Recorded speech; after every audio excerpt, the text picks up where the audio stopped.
માં પહેલી વાર મળ્યો અને પણ હું સ્ટેજ પર હતો અને સર જ્યારે મેં બુક લવર ફોરમમાં મારું બોલવાનું લાઈક સેકન્ડ ચાર્જ પર બોલું થયું અને પછી સર ઊભા થઈને he just spoke something like that something has changed my life. I mean just ખાલી બોલ્યા અને મારાથી સ્ટેજ પર ઊભા જ ના રહેવાય. Like I was like as if like a magnet which is pulling you. I was literally like drawn to him. Stage પર ઊભા જ ના રહી શક્યો મારાથી. I was like literally I came down અને સર એવું ચાલુ કર્યું like એમ કીધું કે second child is not a book, it's a psychic scripture. અને પહેલા તો વર્ડ જ ખબર ના પડી પણ it was not the word but there was something which I cannot express that in the word. અને પછી તો એમના ઘરે હું મને બોલાવ્યો અને પેલા ભાઈ જે લઈ ગયા તમે તમે ઘરે જતા રહો આ બીમાં ઘરે રાખવાના છે અને મારી પાસે કપડા પણ નહોતા but still I ended up staying there from confused person, especially when it comes to understanding God.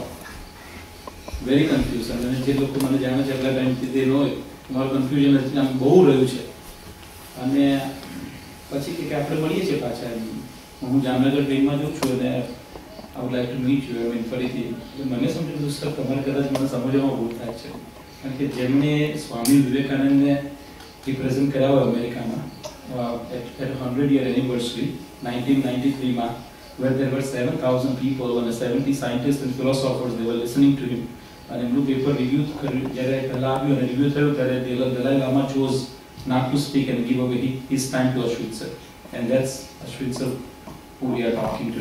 He has been a vice chancellor for South Gujarat University and I mean when he speaks and people know it like this is an absolute man of which unplanning is a divine planning. Sir ke main 7,000 लोगों it's not about people but those who are supposed to be here they are here. That's a very unique moment and the reason I'm saying this because grass even in the waves and the vibrations are so strong કે મારા જવાને જો એ change કરી શકતા હોય તો whatever wherever we are it will enhance it will ઉદ્દીપક હોય ને એવું કામ થશે in our life basically અને આ જર્નીમાં અને એમણે જ્યારે બીજું પ્રૂફ જ્યારે આપ્યું કે એમણે જ્યારે મને સાવિત્રી પ્રસાદ પેલી બુક છે આપી અને હું ઘરે લઈને આવ્યો અને હું થોડો કન્ફ્યુઝ હતો કે ફરીથી આપણે મળવાના છીએ અને I mean I was thinking અને અને મેં એ બુક હું ઘરે લઈને આવું છું વિચારું છું મને સર કે આ બુક તમને ઘણા બધા પ્રશ્નોના જવાબ આપશે અને આ બુક ઘરે લઈને આવ્યો રિપલની ડેન્ટિસ્ટની અપોઇન્ટમેન્ટ હતી અને હું લઈ ગયો આ બુક આમ મેં સરને કીધું સર હું તો બહુ વાંચતો પણ મને કે લઈ જાઓ તમને કામ હશે અને એમાં સ્પેશિયલી અમને વર્ડ સાંભળ્યો હતો human being to super being હું બુક લખવાનો છું અને that really he paid lot of attention to that work and તેને 60 years શ્રી અરવિંદની અને મધરની સાધના કરી છે અને સાવિત્રી તો લાઈક એમણે બહુ ઓછા લોકો સાવિત્રીને પહેલાં તો સમજી શક્યા છે but he has not only then understood but experience કે પેલો આપણે આમ આઈસ્ક્રીમ ખાઈને ઉતરી જાય ને it is that easy he has made it because I have already like experience that અને મને કંઈ જ ખબર નહોતી like I didn't know anything about મધરના મધરનું સિમ્બોલ છે અને હું બુક લઈને આવ્યો અને ડેન્ટિસ્ટના તેને આ બુક ઓપન કરી અને રિપલને કહેતો હતો હજી કે જવું ફરીથી મારે કદાચ સર કહે છે ના તો રિપલ કહે કે આપણી પાસે અઠવાડિયું છે ભાઈ કેદારના મને દુબઈ જવાનું હતા સો there was not enough time even don't think એટલે we were like I was a bit confused અને જેવી બુક ઓપન કરી તો રિપલ મારી સામે એનો ડ્રેસ કરીને બેઠી છે જે મને આપશે એટલે તમે જોઈ લેજો that is mother symbol and that is where I really started paying attention that this cannot be this is not possible અને પછી તો હું ગયો એમની સાથે અને સર લખાવતા હતા મને કે લખો આવતો જમાનો જોશે તમારી પાસે વેદ લખાવીશ આ 7મો વેદ થવાનો છે અને એને તમે સમજો એવી રીતે લખાવો જેનું એક હું બિલીવ દેટ પણ હું લખતો હતો અને એક છોકરો આવ્યો અને પૂછે છે કે તમે શું કરો છો મેં બેટા દાદા એવું કહે છે કે સ્ક્રિપ્ચર હું તો એવું બી કર્યું જે કહે છે હું તો લખું છું એટલે મેં શું નામ બેટા તારું લેખે ઋષિ and that time like I literally started losing my logic આપણે ભણેલા હોઈએ પણ જ્યારે ભગવાન ઉપરથી છે ને તમને જ્યારે એ I literally lost my life. I said it is not possible. અને એટલામાં એક છોકરી મારી બુક વાંચે જે લઈને આવીને કે મને આ બુક સાઇન કરી આપો અને પછી એને એક મેં કીધું શું નામ છે તો એને નામ સિંહ કર્યું મારી પાસે ભક્તિ ઋષિ અને ભક્તિ 100 કરોડની ઇન્ડિયાની વસ્તીમાં ટ્રેનમાં અશ્વિન સર બાજુમાં બેઠા છે અને હાજર થાય આ ડ્રેસ રિપલ જે આ ડ્રેસની વાત કરું જે પહેલી વાર પહેરી મારી સામે બેઠી. So because of that incident we are sitting here today. Otherwise I would have never got blessing like the way I કારણ કે આપણે ખાસ કરીને આપણામાં થોડું ભણતર ને થોડું ઘણું સક્સેસ આવી જાય એટલે આપણે થોડા હવામાં જતા રહીએ છીએ. We all do that. અને ત્યારે ઘણી વખત જ્યાં અટેન્શન પે કરવાનું હોય ત્યાં નથી થઈ શકતું. આ તો હું તો થોડો નસીબવાળો વધારે હતો કે માતાજીએ સ્ટ્રોંગ ઇન્ડિકેશન્સ આપ્યા જેથી કરીને હું માતાજીને સમજી શક્યો સરની કૃપાથી અને હવે એક્સપિરિયન્સ પણ કરી શકું છું. પણ એટલા માટે આપણે બધા યંગ છીએ અને it is going to be very difficult for you. I mean specially આ ઉંમરે બેસવાનું 1-1.5 કલાક. પણ આઈ નો વન થિંગ કે મેં એમને સાંભળ્યા છે અને જો આપણે એમને સાચા હૃદયથી ને દિલથી સાંભળીશું તો it will change our destiny. અને કોન્શિયસનેસના જે લેવલ શિફ્ટ થવાના આવે છે 7 after we take the human birth એ કદાચ 2-3 એક જ જન્મમાં જે ઘણી વખત 10-15 જન્મ થતા હશે. કારણ કે એનું બધું સાયન્સ છે જે સર સાથે મેં રાત્રે બેસીને ડિસ્કસ કરતા હોય છે. તો this would be an absolute divine moment for all of us. અને એટલા માટે I just wanted to welcome you. Sir પાસે 5 મિનિટ માંગી છે એટલે કારણ કે આમ અઘરું પડે એટલે સરની ફરી કીધું હતું કે ના 5 મિનિટમાં વાત કરજો અને આઈ થિંક 5 મિનિટ પતી ગઈ છે. સો just it's very difficult to give introduction of Ashwin sir for any one of us, those who are sitting, but I would say one thing that we are absolutely blessed to be in his presence and I have already experienced that and I want to share that and that's why thank you very much for coming and sharing this. Jai Mataji. Ya Devi Sarvabhuteshu Shakti Rupena Samsthita Namastasye Namastasye Namastasye Namo Namah. Ya Devi Sarvabhuteshu Matrurupena Samsthita Namastasye Namastasye Namastasye Namo Namah. Ya Devi Sarvabhuteshu Virarupena Samsthita Namastasye Namastasye Namastasye Namo Namah.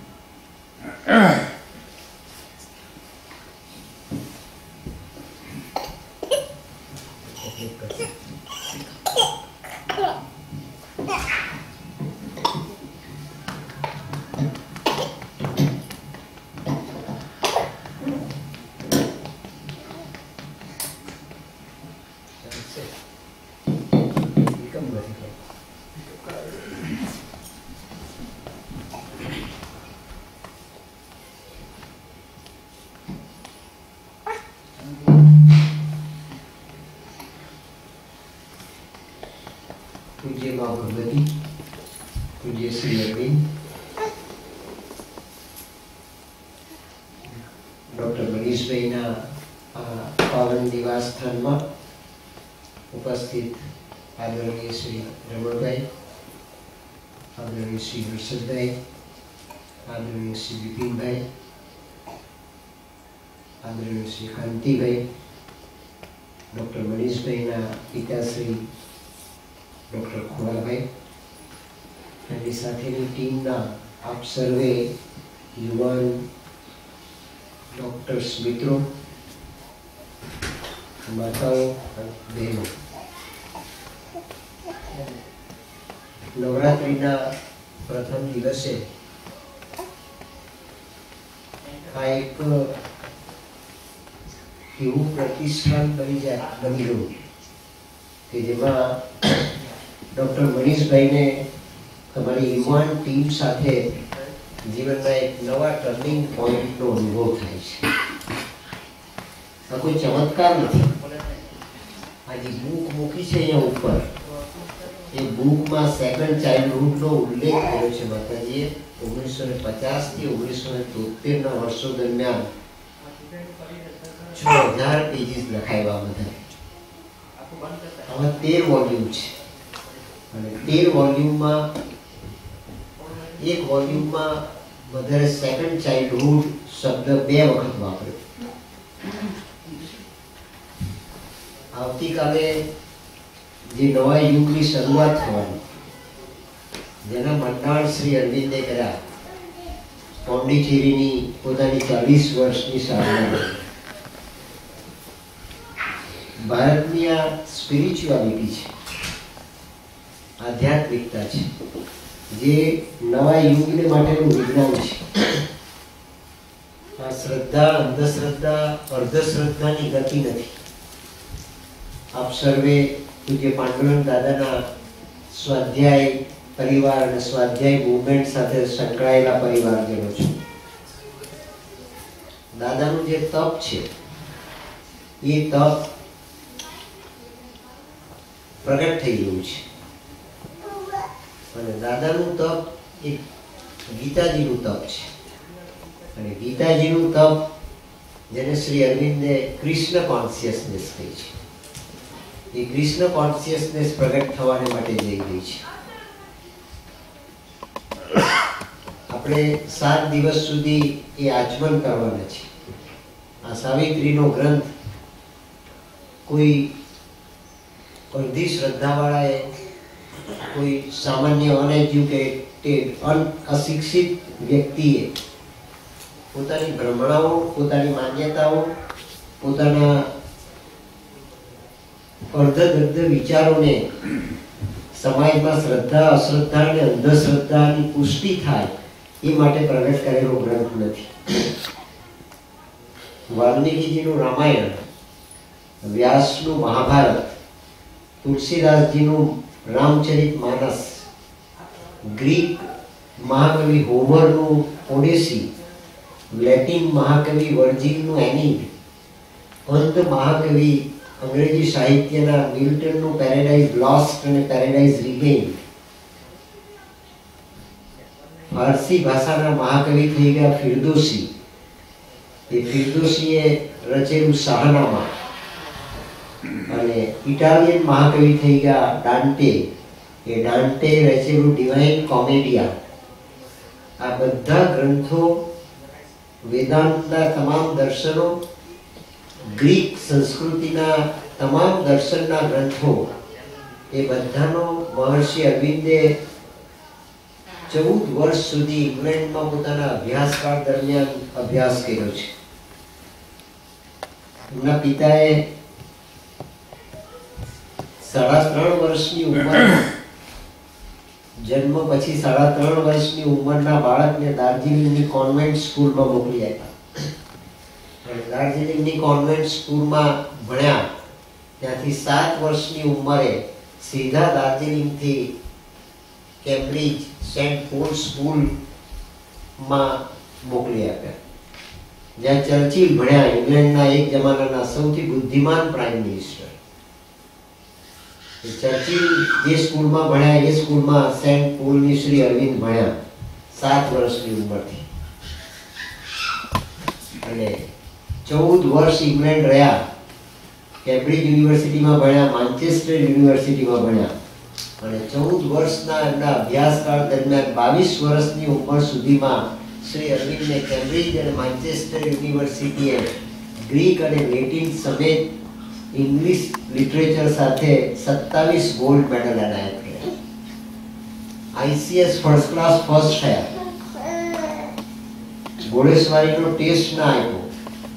Thames નદી પરથી જ્યારે પસાર થતા હતા, સામે કિનારે Elizabeth ઇંગ્લેન્ડના મહારાણીનો રાજમહેલ આવેલો છે, બકિંગહામ પેલેસ.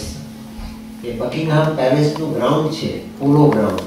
એ પોલો ગ્રાઉન્ડ ઉપર બ્રિટિશ સરકાર જેને ICS એનાયત કરે, જે દેશમાં જે ICSમાં પાસ થાય અને તેને ડિગ્રી એનાયત કરવામાં આવે ICSની, કે ત્યારે જ આવે કે હોર્સ રાઇડિંગના ટેસ્ટમાં એ પાસ થાય. તો એન્ટાયર કોમનવેલ્થમાં, જ્યાં બ્રિટિશ સરકારનું સામ્રાજ્ય હતું તે દિવસોમાં, અને બ્રિટિશ સરકારને માટે એમ કહેવાતું કે બ્રિટિશ શાસનનો સૂર્ય ક્યાંય આથમતો નથી, કે જો ઇંગ્લેન્ડમાં આથમે તો અમેરિકામાં ઉગે, અમેરિકામાં આથમે તો ઇન્ડિયામાં ઉગે, ઇન્ડિયામાં આથમે તો ઓસ્ટ્રેલિયામાં ઉગે, ઓસ્ટ્રેલિયામાં આથમે તો સાઉથ આફ્રિકામાં ઉગે. દુનિયાના અડધા દેશો ઉપર જેનું શાસન હતું એવું બ્રિટિશ કોમનવેલ્થ, બ્રિટિશ એમ્પાયર કહેવાયું. એ બ્રિટિશ એમ્પાયરમાં ICS ની પરીક્ષા માટે એક જ ટ્રાયલ આપવામાં આવતી અને ફર્સ્ટ ટ્રાયલ પાસ કરે તેને ICS ની ડિગ્રી એનાયત કરવામાં આવતી. શ્રી અરવિંદ ICS ની રિટન પરીક્ષામાં ફર્સ્ટ ક્લાસ ફર્સ્ટ પાસ થયા. 21 વર્ષની ઉંમરે જેને દુનિયાની 27 ભાષાનું જ્ઞાન હતું, 27 ભાષાના સાહિત્યનો જેનો તલસ્પર્શી અભ્યાસ હતો અને આટલી ઊંચી પ્રકાંડ પ્રતિભા અને સ્કોલરશિપ સાથે Shri Aurobindo ICS first class first થયા. ઘોડેસવારીના ટેસ્ટની તારીખ નક્કી કરવામાં આવી. જીવન તમારી સામે હું એટલા માટે મૂકું છું કે 24,000 પંક્તિનો આ ગ્રંથ શ્રી અરવિંદે આટલી પ્રતિભા પછી 50 વર્ષ સાધના, 13 વર્ષ ગુજરાતમાં અને 40 વર્ષ કરતા વધારે સમય પોંડિચેરીમાં સાધના કરીને પ્રગટ કર્યો છે. ટેમ્સ નદીના પોલો ગ્રાઉન્ડ પર પરીક્ષા આપવાને માટે, ઘોડેસવારીનો ટેસ્ટ આપવાને માટે શ્રી અરવિંદ જઈ રહ્યા છે. ટેમ્સ નદીના પાણીમાંથી એક વાઇબ્રેશન આવે છે. શ્રી અરવિંદ ઉભા રહી જાય છે કે શા માટે તું ICS ની પરીક્ષા આપવા જાય છે. શ્રી અરવિંદે અભ્યાસ કર્યો. અભ્યાસના સમય દરમિયાન એશિયાના સ્ટુડન્ટ્સોને શ્રી અરવિંદ ભેગા કરતા અને એ ગ્રુપનું નામ આપવામાં આવ્યું બિઝનેસ. મિત્રો, યુવાનોએ કઈ પ્રવૃત્તિ કરવી જોઈએ, યુવાનોએ કેવું થિંકિંગ પ્રગટ કરવું જોઈએ, યુવાનોએ જીવનનો મૂલ્યવાન સમય એ કયા એવન્યુઝને આપવો જોઈએ. સ્વામી વિવેકાનંદે તમારા અમેરિકામાં શિકાગોમાં એમ કહ્યું 1893ની 11મી સપ્ટેમ્બરના દિવસે કે awake, arise and stop not till the goal is reached. ઉત્તિષ્ઠઃ જાગ્રતઃ પ્રાપ્ય વરાન નિબોધે. Sisters and brothers of America કહીને એમણે 5 મિનિટનું જે એડ્રેસ કર્યું, જેણે દુનિયાને હલાવી દીધી. એ 1893ની 11મી સપ્ટેમ્બરે સ્વામી વિવેકાનંદે અપેક્ષા જાહેર કરી છે કે મને જો મારા જેવા 100 યુવાનો મળી જાય તો હું જગતનું ભાવિ બદલી નાખું. આજ દિન સુધી સ્વામી વિવેકાનંદને એવા 100 યુવાનો એમના લાઈફ સ્પાન દરમિયાન મળ્યા નહીં. સ્વામી વિવેકાનંદનું આયુષ્ય 39 વર્ષનું હતું એમ એમના ગુરુ રામકૃષ્ણ પરમહંસે કહ્યું. અને રામકૃષ્ણ પરમહંસના આદેશ પ્રમાણે સ્વામી વિવેકાનંદે પોતાની વાણી અને રામકૃષ્ણની શક્તિ એ બંનેનો સમન્વય કરીને જગતની આગળ ભારતનું આ દર્શન પ્રગટ કર્યું, જેણે દુનિયાને હલાવી દીધી. એ સંદેશો, એ મેસેજ, એ અધ્યાત્મ એને સર્વોત્તમ ઊંચાઈ શ્રી અરવિંદે આ 20મી સદીમાં આપી. 20મી સદીમાં જે ઊંચાઈ અધ્યાત્મને આપવામાં આવી અને શ્રી અરવિંદે જે અનુભવ કર્યો એ તમામ અનુભવોનું, સ્વાનુભવોનું દર્શન શ્રી અરવિંદે આ સાવિત્રીના ગ્રંથમાં લીધું. મેં તમારી આગળ જેટલા પણ પુસ્તકોનો ઉલ્લેખ કર્યો એ બધા ગ્રંથોને ત્રાજવાના એક પલ્લામાં મૂકવામાં આવે મિત્રો, અને બીજા પલ્લામાં સાવિત્રીને મૂકવામાં આવે તો સાવિત્રીનું પલ્લું નમી જાય. કારણ કે ઈસ્ટ અને વેસ્ટ ની અંદર અધ્યાત્મ જે છે એ અધ્યાત્મને આજ દિન સુધી શ્રદ્ધાનો વિષય માનવામાં આવે. મંદિરમાં જાઓ, ગીતાજીના પાઠ કરો, ભગવાનની મૂર્તિ આગળ 2 હાથ જોડીને પ્રણામ કરો, આરતી કરો, પ્રસાદ કરો, નીતિ નિયમ વ્રતનું પાલન કરો અને આ માર્ગ ભગવાનનો માર્ગ છે. પહેલી વખત જગતને પાટલે શ્રી અરવિંદ સમજાવે છે કે આધ્યાત્મનો માર્ગ જે ભારતના ઋષિ મુનિઓની, 24 તીર્થંકરોની આ યાત્રા છે, એ ભારતના આધ્યાત્મિક માર્ગની આ યાત્રા એ સાયન્સ ઓફ કોન્શિયસનેસ છે. આઇન્સ્ટાઈને લખ્યું મરતા પહેલા, matter is energy, energy is matter, both are interconvertible. અને આ સાવિત્રી સમજાવતા શ્રી અરવિંદના એક શિષ્ય આપણા ગુજરાતી અંબુભાઈ પુરાણી એ શ્રી અરવિંદના 12 શિષ્યો પૈકીના એક હતા સૌથી પહેલા. અને પોંડિચેરીના આશ્રમમાં આ 12 શિષ્યો સ્નાન કરે અને જે ટોવેલથી પોતાનું શરીર લૂછે એ શ્રી અરવિંદ એક ટોવેલથી 13મા સ્નાન કરીને પોતાનું શરીર લૂછતા. એવી આ 12 યુવાનો અને શ્રી અરવિંદ વચ્ચેની આત્મીયતાથી આ આશ્રમનો પ્રારંભ કરવામાં આવેલો પોંડિચેરીમાં. અને તે આશ્રમમાં શ્રી અરવિંદે 40 વર્ષ સાધના કરી એક જ રૂમમાં બેસી. અને એક રૂમમાં એટલું ચાલ્યા કે એ રૂમનો ફ્લોર ઘસાઈ ગયો છે, એના પર પથ્થર પડી ગયો. અને એ સાધના ભારતના ઋષિ મુનિઓના પ્રમાણની સાધના, એ પેરામીટર પ્રમાણે, એ મોડસ ઓપરેન્ડી પ્રમાણે કરવામાં આવેલી સાધના, જેણે ઋષિ મુનિઓ તીર્થંકરો ના દર્શનને ઊંચામાં ઊંચું વૈજ્ઞાનિક પ્રમાણ આપ્યું. ડોક્ટર વિક્રમ સારાભાઈ, જગદીશચંદ્ર બોઝ, ડોક્ટર સીવી રામન, જેને નોબેલ પારિતોષિક આપવામાં આવ્યું. ભારતના પ્રથમ ગવર્નર જનરલ ચક્રવર્તી રાજગોપાલાચાર્ય અને ભારતના પ્રેસિડેન્ટ ડોક્ટર સર્વપલ્લી રાધાકૃષ્ણન, જવાહરલાલ નહેરુ, સરદાર પટેલ, સુભાષચંદ્ર બોઝ, સરોજિની નાયડુ, બંકિમચંદ્ર, બિપિનચંદ્ર પાલ, તિલક મહારાજ જેવા મૂર્ધન્ય મહાનુભાવો જે યુગ પુરુષો તરીકે ઇતિહાસમાં આજે પણ પ્રતિષ્ઠિત થયેલા છે, એ બધા શ્રી અરવિંદના દર્શન કરવા માટે મિત્રો પોંડિચેરી જતા.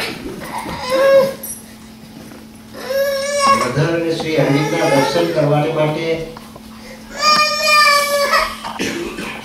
ભાવનગરના મહારાજા કૃષ્ણકુમારસિંહ, જેને શ્રી અરવિંદે સૌથી છેલ્લી મુલાકાત આપી, 12મી વ્યક્તિ તરીકે શ્રી અરવિંદ 1930ની સાલ પછી કોઈને મુલાકાત નહોતા આપતા, ગાંધીજીને પણ મુલાકાત નથી આપી. એ શ્રી અરવિંદે ભાવનગરના હાઈનેસને અપવાદજનક રીતે 30ની સાલ પછી 34માં કે 38માં, એની ડેટ નોંધાયેલી નથી, છેલ્લી 12મી વ્યક્તિને આશ્રમના 2-3 વ્યક્તિઓને મુલાકાત આપવામાં આવતી. પણ એટલી આ સઘન સાધનાનો પ્રદેશ છે. ભાવનગરના હાઈનેસે મુલાકાત માંગી અને ભાવનગરના હાઈનેસે મુલાકાત માંગી ત્યારે ભાવનગરના હાઈનેસના અંતઃકરણને શ્રી અરવિંદે વાંચ્યું હશે. આ સાધનાની ઊંચાઈ છે, આ કલ્પના નથી, અંધશ્રદ્ધા નથી, અર્ધશ્રદ્ધા નથી. ગીતાજીને ભગવાન શ્રી કૃષ્ણે અર્જુનને માથે હાથ મૂકીને એમ કહ્યું કે મારું સાચું સ્વરૂપ અર્જુન તને દેખી શકાશે નહીં જ્યાં સુધી હું મારી કૃપા તને આપું નહીં ત્યાં સુધી. અને 11મા અધ્યાયમાં લખવામાં આવ્યું દિવ્યમ દદામિ તે ચક્ષુ, હું તને આ દિવ્ય ચક્ષુ આપું અને દિવ્ય ચક્ષુના માધ્યમ દ્વારા તું પામી શકીશ કે કૃષ્ણ કોણ છે. કૃષ્ણ તારો સારથી નથી, તારો મિત્ર નથી, તારા કોઈ સંબંધી નથી, માત્ર તારી ને મારી વચ્ચે શાળાની બનેવીનો નાતો નથી, પણ કૃષ્ણ કોન્શિયસનેસ એ વિરાટની ચેતના છે.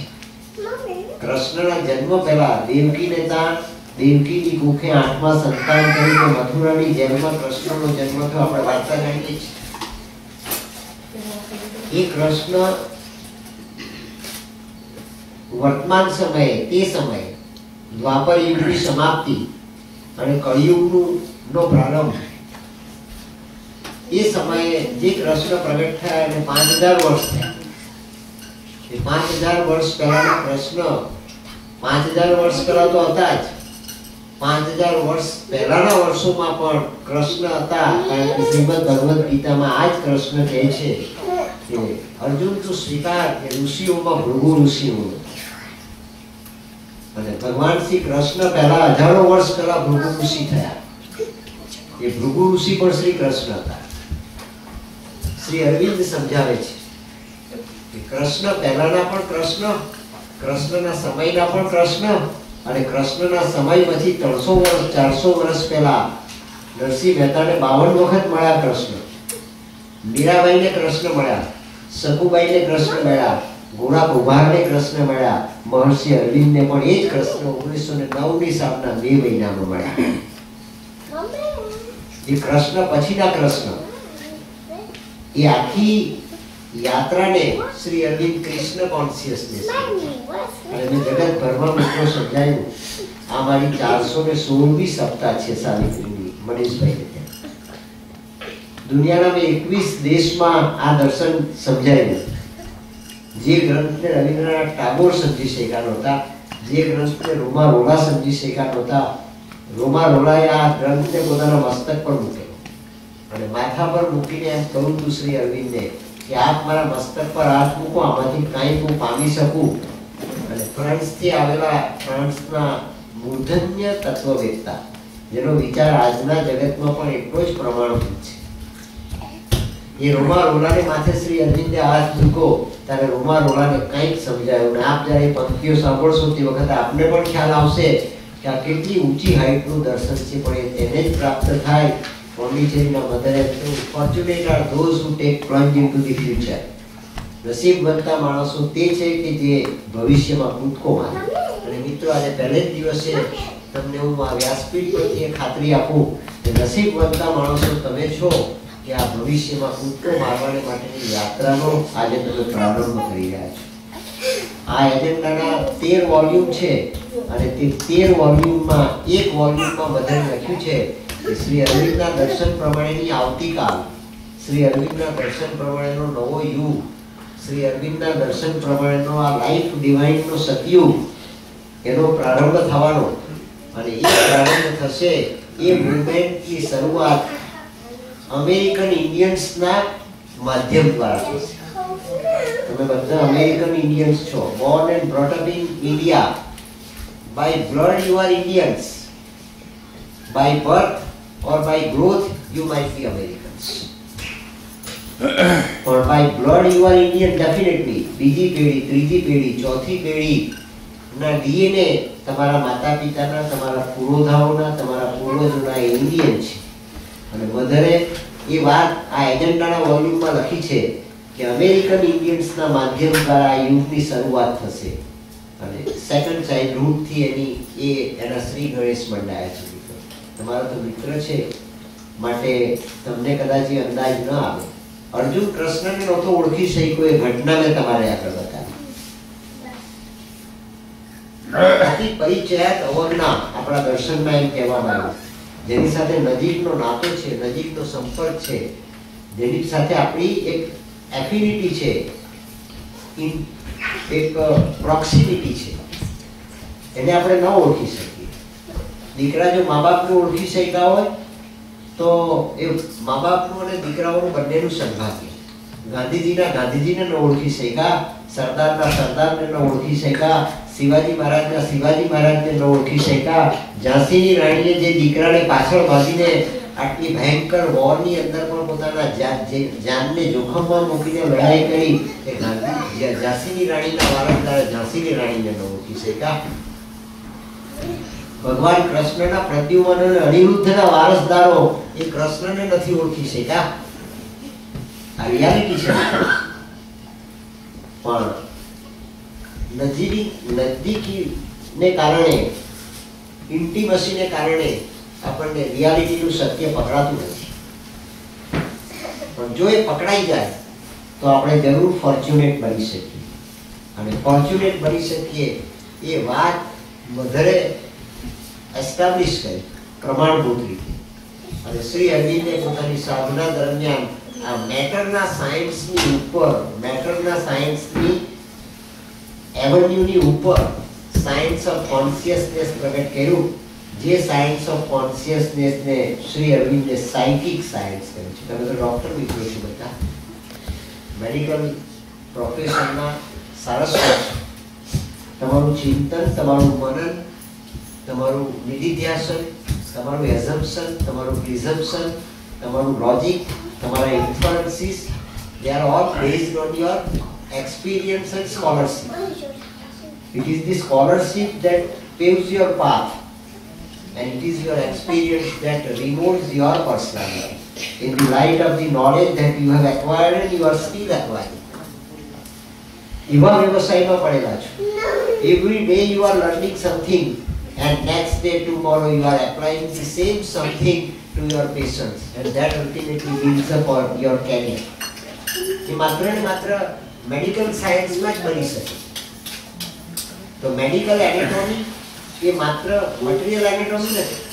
Medical science is not merely a material science. Medical science is the science of the sound synthesis between matter and the spirit. The body that comes into existence on the basis of consciousness, spirit and matter. That is a unique science. Einstein તો મેટરના સાયન્સની relativity પ્રગટ કરી મિત્રો.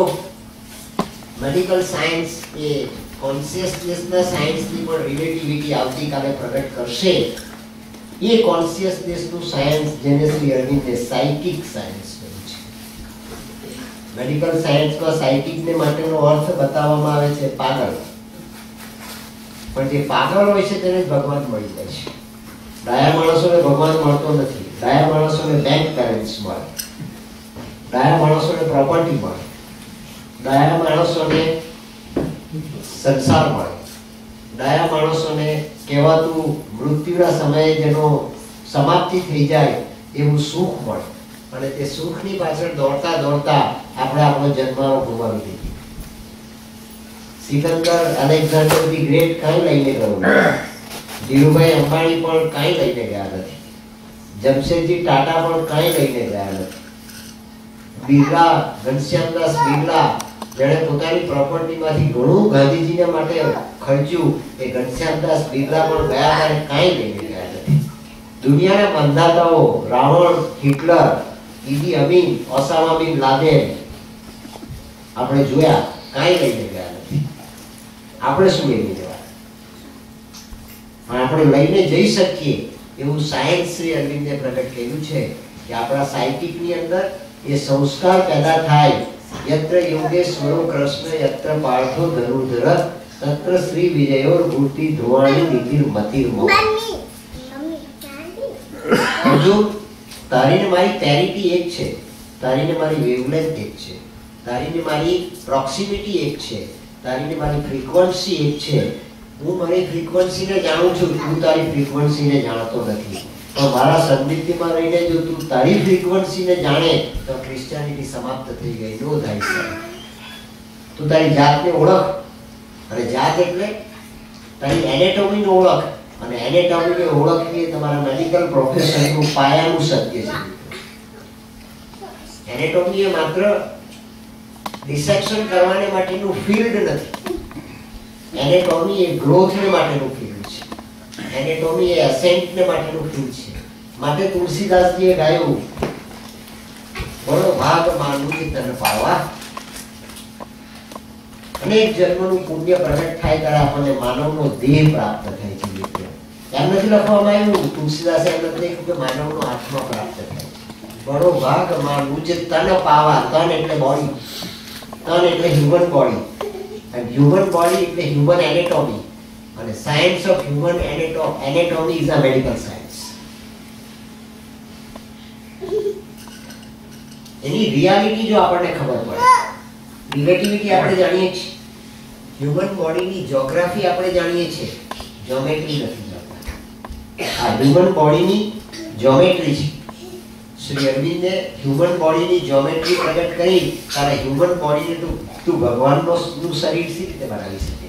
તું નરમાંથી Narayan C રીતે બની જાય? પાંડુરંગ દાદાએ પોકારીને માછીના સમાજમાં, આપણે તો ડોક્ટર છીએ, શિક્ષિત છીએ, તમે અમેરિકા જેવા ભૌતિકવાદી દેશમાં, ડોલરની દુનિયામાં સંપત્તિના એન્વાયરમેન્ટની વચ્ચે જીવન જીવો છો. સંપત્તિ એ મર્યાદા નથી. તમારા માટે ગરીબાઈ જેવો કોઈ કન્સેપ્ટ નથી. તમારા માટે હિન્દુસ્તાનની દરિદ્રતા જેવો કોઈ કન્સેપ્ટ નથી. એવા વાતાવરણમાં જીવો છો ત્યારે હ્યુમન એનેટોમીની જ્યોમેટ્રી જાણવી એ તમારો પહેલો પ્રિવિલેજ છે. એમ પોંડિચેરીના મધર, જેમનો ફોટો ઉપર મૂક્યો છે, મધરે આ એજન્ડાના વોલ્યુમમાં સમજાવ્યું છે. વાંચજો, એજન્ડાના વોલ્યુમ મનીષભાઈએ મંગાવ્યા છે, તમને પણ વાંચવાના મળશે. તમે વાંચજો. હું તો 7 દિવસમાં મારી વાત નીકળે ત્યાંથી ચાલી જઈશ. પણ મિત્રો અમેરિકામાં રહ્યા પછી જો તમારે અમેરિકાની અંદર એ ભારતીયતાના જન્મને સાર્થક કરવો હોય તો આ એક જ રસ્તો છે, જે રસ્તો આપણે 7 દિવસ જોવાના છે.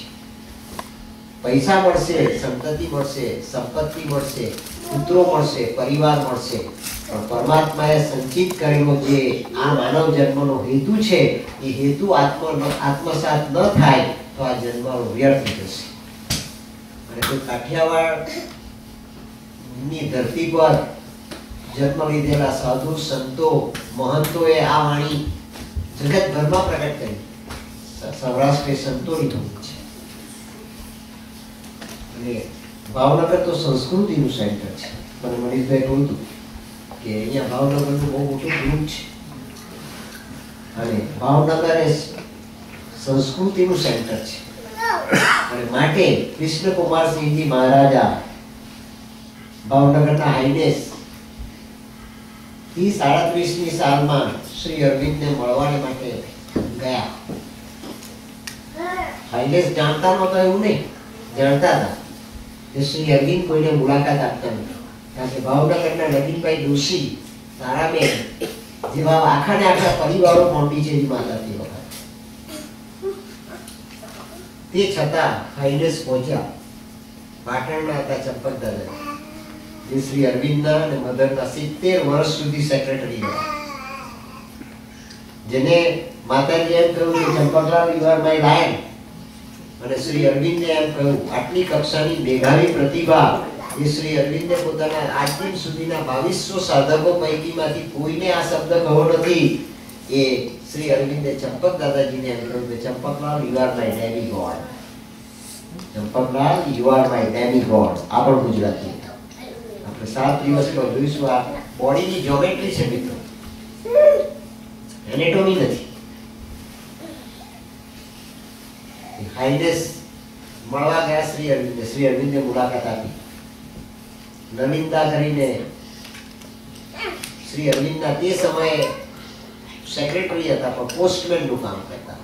પ્રાધ્યાપક હતા વડોદરાની કલકત્તાની નેશનલ કોલેજમાં શ્રી અરવિંદની સાથે 1906ની સાલ પછી, બંગાળના ભાગલા પછીના વર્ષોમાં.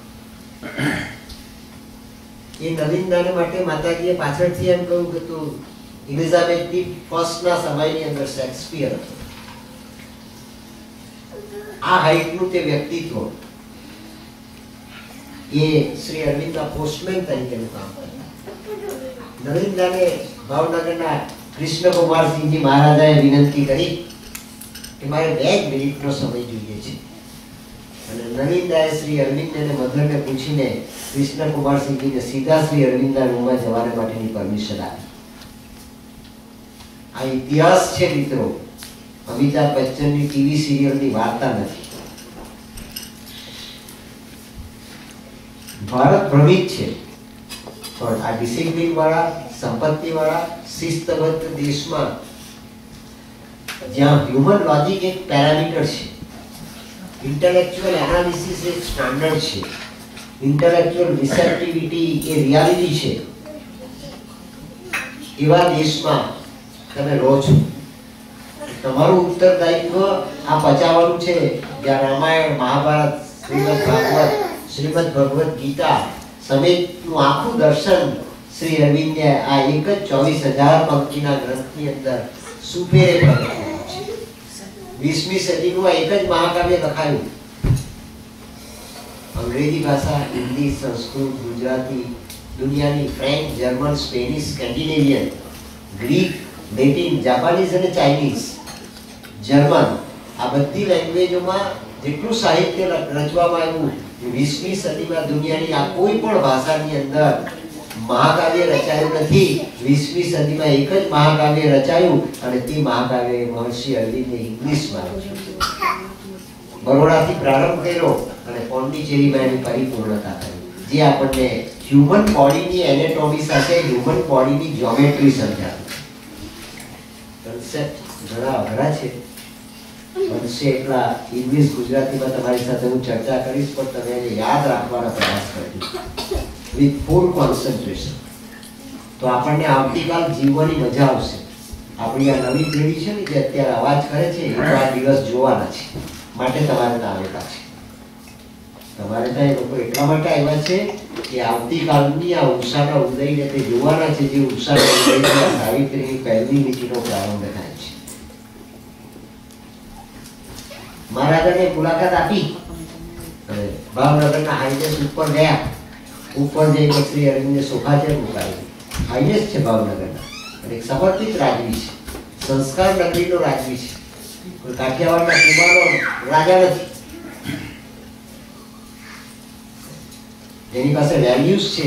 રાજા વિક્રમ અને સમ્રાટ અશોકના, ચંદ્રગુપ્ત મૌર્યના, જોગીદાસ કુમારને માથે હાથ મૂકીને ભાવનગરનો મહારાજા એમ કહી શકે કે જોગીદાસ, આજે તમે લૂંટારા નથી, આજે તમે રાજના દુશ્મન નથી, આજે આ રાજના તમે મહેમાન છો. મારા શોકમાં સહભાગી થવા માટે તમે આવ્યા છો. મારી પ્રજામાં રાજા પ્રત્યે જે આત્મીયતા છે એ આત્મીયતાનું તમે પ્રતીક છો. ઝવેરચંદ મેઘાણીએ. એટલે આજે તમને કોઈ પકડશે નહીં, તમે સલામત છો. આ વેલ્યુ જે જનરેટ કરી શકે એને ગવર્નન્સ કહેવામાં આવે. મિત્રો, ગવર્નન્સની વ્યાખ્યા આ લોકશાહીના માંધાતાઓને આવડતી નથી, અને ગવર્નન્સ કહેવાય.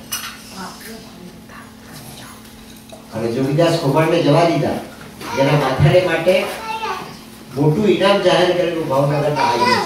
એ આ ભાવનગરના હાઈનેસ શ્રી અરવિંદની સામે જઈને ઊભા રહ્યા. શ્રી અરવિંદે આવકાર આપી, બેસો આપ સોફા ચેર પર. ભાવનગરના હાઈનેસ નીચે બેઠા. બે હાથ જોડીને કૃષ્ણકુમારસિંહજી વિનંતી કરે છે કે ભગવાન, હું આપને એક જ સવાલ પૂછવા આવ્યો છું. આપની 2 મિનિટનો સમય મેં માંગ્યો અને આપના સેક્રેટરીએ અને મધરને એમની કૃપા કરીને મને આપ્યો, એ બદલ હું ખૂબ આભારી છું. મારે આપને 2 મિનિટમાં એક જ સવાલ પૂછવો છે. હું આપનો જાજો સમય નહીં લઈશ. અને મહારાજાએ સવાલ પૂછ્યો કે ભારતની સ્વતંત્રતા આવે પછી મારે શું કરવા? અને શ્રી અરવિંદે જવાબ આપ્યો, સરદાર પટેલ જે લખીને મોકલાવે તેના પર સહી કરજો. અને આપને જાણીને આનંદ થશે કે હિન્દુસ્તાનના તમામ રજવાડાઓના મર્જનનો જે ડ્રાફ્ટ સરદાર વલ્લભભાઈ પટેલે તૈયાર કર્યો, એના પર 388 રજવાડામાં સૌથી પહેલી જો કોઈએ સહી કરી હોય તો કૃષ્ણકુમારસિંહજી મહારાજ. આ ભાવનગરની ધરતી છે. મિત્રો, આપણને માટી ઓળખાતી નથી, માટી પીછાણાતી નથી. ધરતીનું દૈવત આપણને ખબર નથી પડતી, તો દેહનું દૈવત કેવી રીતે ખબર પડે? આપણા બોડીની એનાટોમી કેવી રીતે ખબર પડે? આ સોઇલ નથી પરખાતી. માટે વેદાંતમાં કહેવામાં આવ્યું, જનની જન્મભૂમિશ્ચ સ્વર્ગાદપી ગરીયસી. અને માટીનું વિજ્ઞાન શ્રી અરવિંદે આ બુકના પ્રારંભમાં જ પ્રગટ કર્યું છે. વેદાંતના ઋષિ મુનિઓ કહી ગયા, આ પિંડે સા બ્રહ્માંડે, જે પિંડમાં છે બ્રહ્માંડમાં છે, બ્રહ્માંડમાં છે પિંડમાં છે. આપણી જ્યોમેટ્રી, આપણી જ્યોગ્રાફી, આપણી એનાટોમી એ જ બ્રહ્માંડની એનાટોમી છે, એ જ બ્રહ્માંડની મેટર છે, એ જ બ્રહ્માંડની હવા છે, એ જ બ્રહ્માંડના પંચમહાભૂત છે, અને એ જ બ્રહ્માંડની આઇન્સ્ટાઈન પ્રમાણે ટાઈમ અને સ્પેસના ડાયમેન્શન વાળી વેલોસિટી છે. આપ તો બધા શિક્ષિત માણસો છો. હમણાં અમારે ઇન્ડિયામાં સમજાવવાનું હોય તો મારે 150 દાખલા આપવા પડે. સતીઓના, ઋષિઓના, મુનિઓના, મહાભારતના, પુરાણોના, લોકગાથાઓના. ગંગા સતી પાનબાઈ, કહળસન બાપુ, સતી તોરલ, એના 150 દાખલા આપવા પડે. તારે એક વિચાર સમજાય. તમને દાખલા આપવાની જજી જરૂર નથી, તમે સમજી શકો અને સમજી શકો છો. આપણે એનાટોમીની જ્યોગ્રાફી જાણીએ છીએ. કિડની અહીંયા આવી, હાર્ટ અહીંયા આવ્યું, ફેફસા અહીંયા આવ્યા, લીવર અહીંયા આવ્યું, ઇન્ટેસ્ટાઇન અહીંયા આવ્યા, આંખ અહીંયા આવી, કાન અહીંયા આવ્યા, કાનમાં આ પ્રકારનું મિકેનિઝમ, આ પ્રકારનું મિકેનિઝમ, આ બધું આપણે જાણીએ છીએ. ફિઝિયોથેરાપિસ્ટ છો પાછા તમે. એમાં ડિસઓર્ડર પેદા થયો હોય એને કેમ ઓર્ડરમાં લાવવું એની ટેકનિક તમે નિષ્ણાત છો. એ જ્યોગ્રાફી આપણે જાણીએ છીએ, પણ નકશો જોયા થકી પેરિસ પહોંચાતું નથી દીકરો. નકશો જોઈએ કે પેરિસ અહીંયા આવ્યું, લંડન અહીંયા આવ્યું, આટલા અક્ષાંશ પર, આટલા રેખાંશ પર. એ બરાબર છે, પોથીના પંડિત જેવું છે. પણ પેરિસની યાત્રા કરો ને એફિલ ટાવરની સામે ઉભા રહો ત્યારે ખબર પડે કે એફિલ ટાવર કેટલો ઊંચો છે. વાંચ્યું તો બધું, ઘણું વાંચ્યું. કોણે નથી રામચંદ્રજીની વાત જાણી, કોણે નથી શ્રવણની વાત જાણી, કોણે નથી હરિશ્ચંદ્રની વાત જાણી. જગતમાં એક પણ માણસ એવો પેદા થયો કે જે 365 દિવસમાં એક પણ વખતે જૂઠું ન બોલ્યો હોય? કોણ નથી જાણતું? આ જ્યોગ્રાફી આપણે જાણીએ જ છીએ, જ્યોમેટ્રી નથી જાણતા. ભગવાનને આપણને આ દેહ આપ્યો, મેં આપને કહ્યું બડો ભાગ માનું છે તને પાવા. એની જ્યોમેટ્રી આપણને ખબર નથી. ક્યારે આપણને વિચાર આવ્યો છે કે ભગવાને 2 આંખ શું કરવા આપી, 2 ફેફસા શું કરવા આપ્યા, 2 પગ શું કરવા આપ્યા, 2 હાથ શું કરવા આપ્યા, 2 કિડની શા માટે, હાર્ટ એક જ આપ્યું, આ બાકીનું બધું બહુ આપ્યું. અને હાર્ટ 12 આપ્યો તો વાંધો તો 11 હાર્ટ એટેક સુધી આપણે સેફ. એક જ કેમ? સાયન્સની પાસે એનો જવાબ નથી.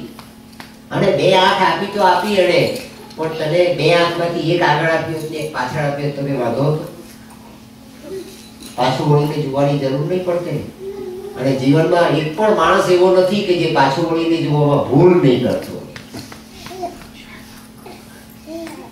એક પણ માણસ. આપણી ભૂલનો તમે સરવાળો કાઢવાનો પ્રયાસ કરજો. પાછું વળીને જોવામાં જે ભૂલ થઈ ગઈ એ આગળ પરિણામ બનીને પ્રગટ થઈ અજગર ભરડાની છે. મેં ન કર્યું હોત તો સારું થાત, મેં ન કર્યું હોત તો સારું થાત, મેં ન કર્યું હોત તો સારું થાત. શા માટે મેં આ કર્યું? Done is done. પછી શું? પાછળ આંખ નથી આપી, પાછળનું દેખાતું નથી આપણને. 2 કાનને બદલે 4 કાન આપ્યા તો 4 દિશામાંથી બધી વાત આપણને ખબર પડશે. તમારે તો એવું નથી જાણે, પણ આપણા ઇન્ડિયામાં તો એવું છે ને કે આપણા ઘરની વાત તો જાણવાની આપણને ઇંતજારી બહુ ઓછી હોય, પણ પડોશની વાત જાણવાની ઇંતજારી બહુ વધારે હોય. બાળકની તરાળમાંથી પણ આપણે કાન મૂકીને સાંભળીએ, ટાઈમ ન હોય તો પણ. આ માનવીય વૃત્તિ છે. તો 4 કાન આપ્યા તો 4 દિશામાંથી આપણને બધી વાત જાણવાની મળતી, પણ નથી આપ્યા. 4 પગ તો એટલા માટે નહીં આપ્યા કે તું માનવ છે, તું ભૂલી નહીં જાય કે તું પશુમાંથી આવેલો હોવા છતાં માનવ છે, એ ભૂલી ન જાય એટલે એને 2 પગ આપ્યા. બાકી 4 જ આપેલા છે. 2 અંતિ 2 પગ ભેગા છે. અને 2 પગ પર ચાલનારો માનવી 365 દિવસમાં ઓછામાં ઓછો 300 દિવસ, ઓછામાં ઓછો 300 દિવસ 4 પગે ચાલે છે. માત્ર તેને અને બીજાને દેખાતું નથી એટલું છે, બાકી 4 પગે જ ચાલે છે. આહાર નિદ્રા ભય મૈથુનમ ચ, આ 5મી પ્રકૃતિ છે જેને શ્રી અરવિંદે એનિમાલિટી કહ્યું, ફિઝિકાલિટી કહ્યું. એમાં આપણે જીવન જીવીએ છીએ. એનાટોમી જ્યાં સુધી કોન્શિયસનેસને ઓળખીએ નહીં ત્યાં સુધી આપણને માત્ર જ્યોગ્રાફી બતાવે છે, જ્યોમેટ્રી બતાવતી નથી. તો anatomy is meant for exposition of inner geometry. અને જ્યોમેટ્રીની વ્યાખ્યા કરી ગ્રીક દર્શનના તત્વવેત્તાએ, જે મેથેમેટિશિયન હતો, જ્યોમેટ્રિશિયન હતો, એણે જ્યોમેટ્રીની વ્યાખ્યા કરી અને પહેલો ડાયાગ્રામ દોર્યો યુક્લિડ નામનો તત્વવેત્તા, જેણે જ્યોમેટ્રીથી શરૂઆત કરી અને ત્યાં એણે જ્યોમેટ્રીનો ડાયાગ્રામ દોરીને વ્યાખ્યા આપી છે. It is the centre that gets expanded into the circumference, and interaction between center and the circumference becomes the master pattern. Master pattern ક્યારે બને? અર્જુન તું નરમાંથી નારાયણ ક્યારે બને? master pattern એટલે Narayan. pattern of the master, for the master, by the master. master એટલે ભગવાન. master એટલે સ્કૂલનો માસ્ટર નહીં. master એટલે માલિક, બધાનો માલિક. શેરડીવાળા સાંઈ બાબા કહે છે ને, सबका मालिक एक, ये मालिक, ये मास्टर. અને માસ્ટર પેટર્ન એટલે pattern of the master, for the master, by the master. તમારે અમેરિકાના અબ્રાહમ લિંકને વ્યાખ્યા આપી લોકશાહીની, government of the people, for the people, by the people. કોઈ જગ્યાએ છે આજે? કોઈ જગ્યાએ આની સરકાર છે? કેમ? કે દેશની પણ એનાટોમી નથી જાણતા, વ્યક્તિની પણ એનાટોમી નથી જાણતા, કુટુંબની પણ એનાટોમી નથી જાણતા, અને માનવની પણ એનાટોમી આપણે જાણતા નથી. આપણે જ્યોગ્રાફી જાણીએ છીએ, જ્યોમેટ્રી નથી. જ્યોમેટ્રી જાણે એની યાત્રા એ સાધનાની યાત્રા બને છે. જ્યોમેટ્રી જાણે એને અર્જુનત્વ પ્રાપ્ત થાય છે. જ્યોમેટ્રી જાણે એ નરમાંથી નારાયણ બનવાને માટેનો ગ્રોથ પેદા કરે છે. એનું નામ યોગ. એ યોગને શ્રી અરવિંદે નામ આપ્યું છે યોગ ઓફ એસેન્ટ. અને ICS વ્યક્તિ લખે છે મિત્રો, આપણા જેવો ઓછું ભણેલા કહેવાતા સ્કોલર નહીં. સ્કોલરને માટેની વ્યાખ્યા શ્રી અરવિંદે આ ગ્રંથમાં આપી છે. સ્કોલર એટલે પોતાનો વિઝિટિંગ કાર્ડ હોય ને, આટલું નામ શકો, એ કાર્ડમાં નામ, સરનામું, એડ્રેસ લખે, પાછળ ઘણું બધું લખે છે. લાયન્સનો પ્રમુખ, રોટરીનો પ્રમુખ, ઢીકડાનો પ્રમુખ, રમકડાનો પ્રમુખ, આનો પ્રમુખ, આ કાર્ડ ભરે છે. અને તે કાર્ડ આપે મિનિસ્ટરની કેબિનમાં જતા પેલા પટાવાળાને, ચા કરતા પવાળો વધારે કરવો, પટાવાળાને આપીએ કાર્ડ. ત્યારે સાહેબ ત્યાં કેમ કે હું કોણ છો આપ સાહેબ? કે કીધું વાત નહીં, હું તો અંગ્રેજી ભણેલું જ નહીં, પટાવાળા હું કરવા વાત? એટલે બોલો કાર્ડ જુએ તો જો આગળ ને પાછળ જ્યોગ્રાફી સમજાય છે, જ્યોમેટ્રી નથી સમજાતી પેલા પટાવાળા. ત્યારે સાહેબને એટલે તારા સાહેબને ખબર પડી જશે કે હું કોણ છું. એટલે હું કોણ છું એ લખવાને માટે પેલા કાર્ડ પર 150 વાત લખી હોય. એમ આપણે હંમેશા એમાં જ રાજતા રહીએ છીએ અને જ્યોગ્રાફી ખબર પડે, જ્યોમેટ્રી ખબર પડતી. જીસસ ક્રાઇસ્ટે લખ્યું નો થાયસેલ્ફ. તું તારી જાતને ઓળખ, અને તારી જાતને ઓળખીશ તો તને આ બધું મળી જશે. સેન્ટર અને સર્કમફરન્સની વચ્ચે જે ત્રિજ્યા બને એ તારી માસ્ટર પેટર્ન બની જશે. અને દિશાના કાળના કોઈ બંધન રહેશે નહીં. પૂર્વ દિશામાં દોરેલી ત્રિજ્યા પણ એક સરખી, પશ્ચિમ દિશામાં દોરેલી ત્રિજ્યા પણ એક સરખી. સુખમાં પણ તું જ રહેશે, દુઃખમાં પણ તું જ રહેશે, જન્મ વખતે પણ તું જ રહેશે, અને મૃત્યુ વખતે પણ તું જ રહેશે. આ પાંડુરંગ દાદાના સ્વાધ્યાયનું પરમ સત્ય છે. તું તારી જાતને વિસર નહીં, તારી જાતને ભૂલ નહીં. તારો ધર્મને ઓળખવાનો પ્રયાસ કર. તારી જાતને ઓળખવી એટલે સ્વધર્મે નિધનમ શ્રેય પરધર્મો ભયાવહ. ગીતાજી છે. તારા સ્વધર્મને ઓળખ. આપણે તો પરધર્મની વાત કરીએ છીએ. મારો ભગવાન સાચો, તારો ભગવાન ખોટો. કેમ ખોટો? ભગવાન તો ભગવાન જ છે, પણ ના, મારો ભગવાન મારો છે માટે સાચો. શ્રી અરવિંદે આ સિન્થેસિસ કર્યું છે. દુનિયાભરમાં ભગવાન માત્ર એક જ છે, જગતનો ભગવાન એક જ છે, અને જગતનો એક ભગવાન તે લોર્ડ કૃષ્ણ છે. ક્રાઇસ્ટ પણ કૃષ્ણ, અસોજર્થુસ પણ કૃષ્ણ, જીસસ ક્રાઇસ્ટ, અલ્લાહ પણ કૃષ્ણ, ઝેન દર્શનના તાઓ ઓફ ફિઝિક્સ પણ કૃષ્ણ, રામ પણ કૃષ્ણ, મહાવીર સ્વામી પણ કૃષ્ણ, ઓલિયા, પીર, પેગમ્બર તમામ કૃષ્ણ. એને શ્રી અરવિંદે નામ આપ્યું કૃષ્ણ કોન્શિયસ. અને કૃષ્ણ કોન્શિયસનેસને ઓળખવા માટેની યાત્રા આ જન્મમાં આપણે કરી શકીએ. એટલા માટે આપણો જન્મ આ ભારતીય પરંપરામાં થયો છે.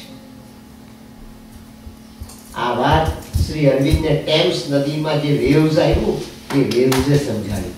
શું કરવા જાય છે? તે બિટલીસની સ્થાપના કરી. એશિયાના યુવાનોને તે ભેગા કર્યા. જામનગરના મહારાજા રણજીતસિંહ જામ, જેના નામથી રણજી ટ્રોફી રમાય છે, એ રણજીતસિંહ જામ શ્રી અરવિંદની સાથે એક બેન્ચ પર બેસીને અભ્યાસ કરતા હતા કેમ્બ્રિજ યુનિવર્સિટી. શ્રી અરવિંદના દોસ્તાર હતા. મહારાજા ગાયકવાડ વડોદરાના હાઈનેસ એ લંડન ગયા, અને લંડન ગયા પછી એણે રણજીતસિંહ જામને બોલાવ્યા. કારણ કે ગાયકવાડ મહારાજાનું રાજ એ વડોદરા પૂરતું સીમિત નહોતું. પાટણ પણ ગાયકવાડ મહારાજાનું રાજ, દ્વારિકા પણ ગાયકવાડ મહારાજાનું રાજ, નવસારી પણ ગાયકવાડ મહારાજાનું રાજ. ગાયકવાડ મહારાજાની ટેરિટરીમાં આવતું. જામનગરના હાઈવેસને રાજકુમારને સયાજીરાવ ગાયકવાડે બોલાવ્યા. કેમ?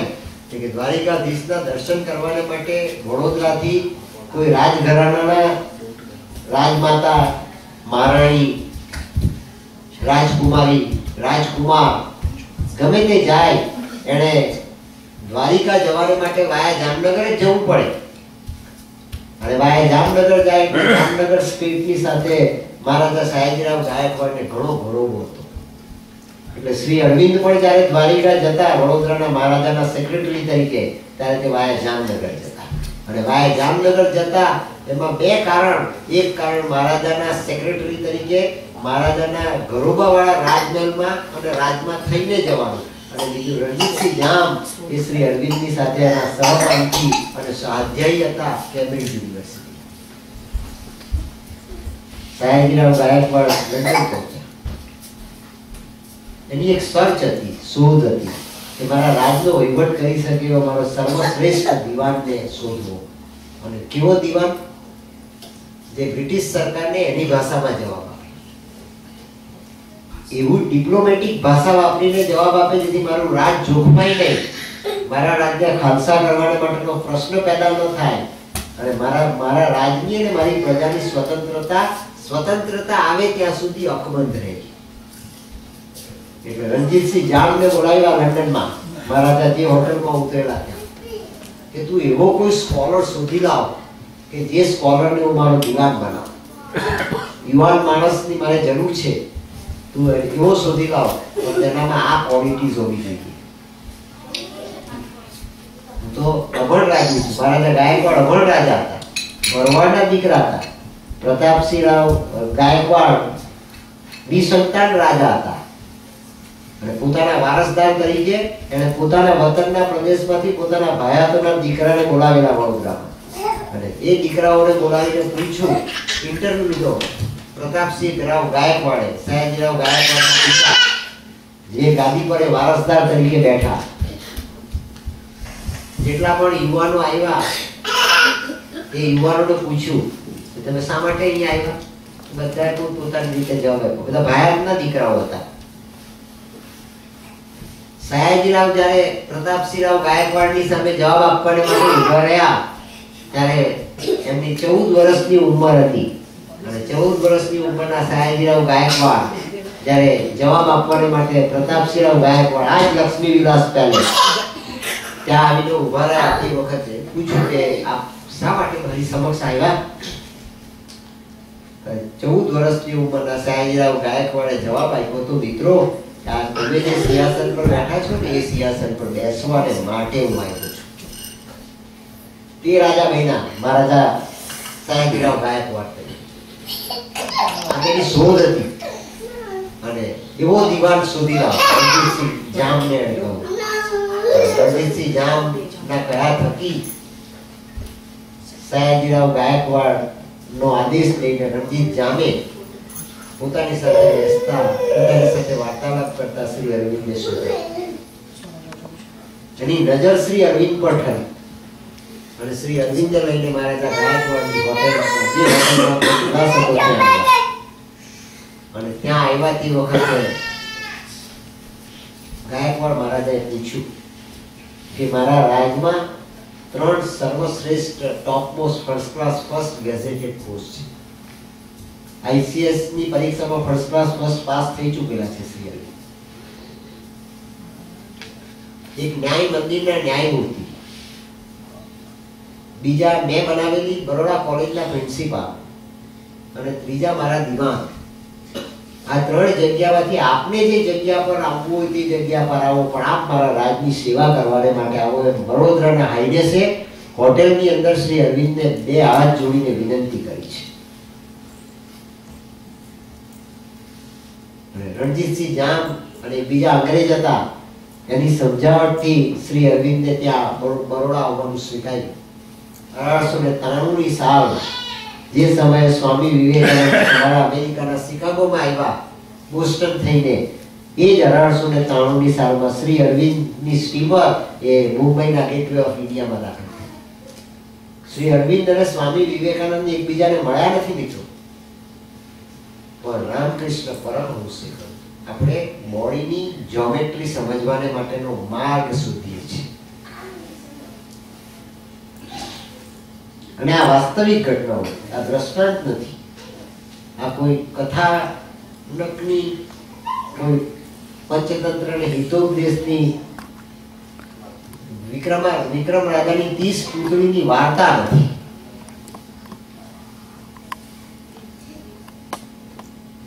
રિયાલિટી છે, હિસ્ટ્રી છે. નરેન્દ્ર દત્ત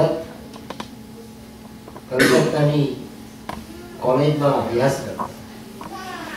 પિતા ખૂબ ગર્ભ શ્રીમંત હતા, પણ બાપે પૈસા અને સંપત્તિ એ રીતે વેડફી નાખી કે જેથી નરેન્દ્ર દત્તને કોલેજના અભ્યાસ દરમિયાન ગરીબીનો અનુભવ કરવો પડ્યો. અને ગરીબીનો અનુભવ કરતા કરતા છેલ્લા 2 વર્ષ કોલેજના ગ્રેજ્યુએશનના 2 વર્ષ સ્કોલર વિતાવતા એને અતિશય ત્રાસ થયો. અને તે વખતે રામકૃષ્ણ પરમહંસનો એક વખત સંપર્ક, એ પૈસા આપે છે રામકૃષ્ણ, એ આર્થિક મદદ કરે છે. રામકૃષ્ણના ધનવાન શિષ્યો છે બંગાળના, એમની પાસેથી કંઈક પૈસા અપાવે છે એવી લાલસા સાથે. પણ કઈ હેતુ ધારેલો સર ન થયો. એક દિવસ અંગ્રેજ પ્રાધ્યાપક હેસ્ટી વાંચ્યું રામકૃષ્ણ કથામૃત અને સ્વામી વિવેકાનંદનું જીવન ચરિત્ર. કેમ્બ્રિજ આવે કલકત્તાની યુનિવર્સિટીમાં આગળની બેન્ચ પર નરેન્દ્ર દત્ત બેઠા છે અને અંગ્રેજ પ્રાધ્યાપક હેસ્ટી અંગ્રેજ કવિ વર્ડસવર્થનું એક કાવ્ય સમજાવી રહ્યા છે, ઇન્ટિમેશન્સ ઓફ ઇમોર્ટાલિટી. બોડીની જ્યોમેટ્રી સમજાય મિત્રો ત્યારે આપણને ઇન્ટિમેશન ઓફ ઇમોર્ટાલિટી મળે. સર્વધર્માન પરિત્યજ્ય મામેકમ શરણમ વ્રજ અહમ ત્વામ સર્વ પાપેભ્યો મોક્ષયિષ્યામિ મા શુચ. અર્જુન, બધા ધર્મોનો ત્યાગ કરીને મારા શરણે આવ, હું તને જગતના તમામ પાપોમાંથી મુક્ત કરી દઈશ. એનો અર્થ એ થયો, પાંડુરંગ દાદા સમજાવતા કે અનેક ધર્મો એટલે ઇસ્લામ, ક્રિશ્ચિયાનિટી, બુદ્ધ, જૈન, તે ધર્મ નહીં.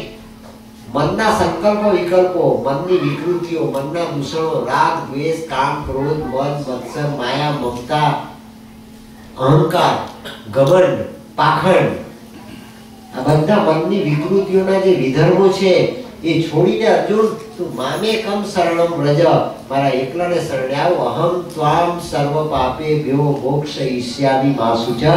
હું તને જગતના બધા પાપોમાંથી મુક્ત કરી દઈશ. અર્જુન, તને મૃત્યુના પાપમાંથી પણ હું મુક્ત કરી દઈશ. That is important. એ પ્રોફેસર હેસ્ટી સમજાવતા, કવિ વર્ડસવર્થની આ કવિતા સમજાવતી વખતે કોલેજમાં નરેન્દ્ર દત્ત સાંભળતા પહેલી બેન્ચ પર બેસી. કોલેજના પ્રાધ્યાપક તરીકે અને યુનિવર્સિટીના વાઇસ ચાન્સેલર તરીકે મેં અનેક સ્ટુડન્ટ ભણાવ્યા. મારી લાઈફમાં અત્યાર સુધીમાં 84,000 છોકરાને ભણાવ્યું. અને એક પણ સ્ટુડન્ટ આ માર્ગે ચાલવાને આજ દિન સુધી કોઈ તૈયાર થયો નથી.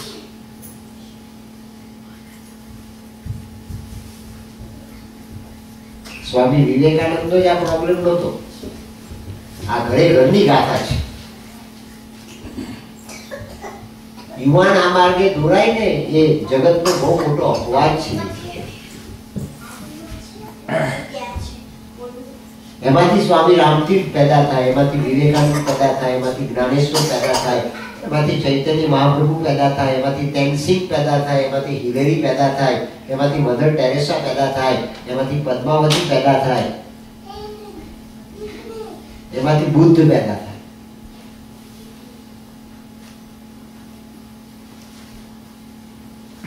નરેન્દ્ર દત્તને કોલેજના વર્ગખંડની અંદર પ્રોફેસર હેસ્ટી સમજાવે છે કવિ વર્ડસવર્થની આ કાવ્ય. સમજાયું what is immortality, what is intimation, from where it comes and how we are supposed to assimilate and collect, and how can we get all these things recollected in tranquility. આ બધી વાતો સમજાવી. પણ છેલ્લે અંગ્રેજ પ્રાધ્યાપક કહે છે મિત્રો, અંગ્રેજ પ્રજાએ હિન્દુસ્તાન પર રાજ કર્યું એમ નહીં, દુનિયાના અડધી દુનિયા પર રાજ કર્યું. 5,000 માઇલ દૂરની પ્રજાએ હિન્દુસ્તાનની પર 150 વર્ષ રાજ કર્યું. એ એની આ ક્વોલિટી હતી, એની લાયકાત હતી, એની પાત્રતા હતી મિત્રો, એટલા માટે રાજ કર્યું. એ પ્રોફેસર હેસ્ટી સમજાવે છે ઇંગ્લિશ પ્રોફેસર કે મિત્રો આ કાવ્યમાં લખેલી વાતો તો કવિની કલ્પના માત્ર છે. કવિએ કલ્પના કરીને આ બધી વાતો લખી, પણ એ રિયાલિસ્ટિક છે. If not reality, it is realistic. અને તમને જો ખાતરી ન થતી હોય ને મારી વાતમાં, તો આ કિનારે દક્ષિણેશ્વરનું મંદિર છે, મહારાણીએ બનાવેલું. એના એક પૂજારી છે, પીપળાના ઝાડ નીચે બેઠા છે પડતી કોતરી કરીને. આ કવિ વર્ડસવર્થે રજૂ કરેલા અનુભવો ઉપરના તમામ અનુભવો એ રામકૃષ્ણ પરમહંસે કરેલા છે. મિત્રો, એની મુલાકાત લઈ આવજો અને એની મુલાકાત લઈને જાણવાનો પ્રયાસ કરજો વોટ ઇઝ ઇન્ટિમેશન ઓફ ઇમોર્ટાલિટી. અને નરેન્દ્ર દત્ત ગ્રેજ્યુએટ થયા, ફર્સ્ટ ક્લાસ સ્કોલર થયા, સાચા અર્થના સ્કોલર.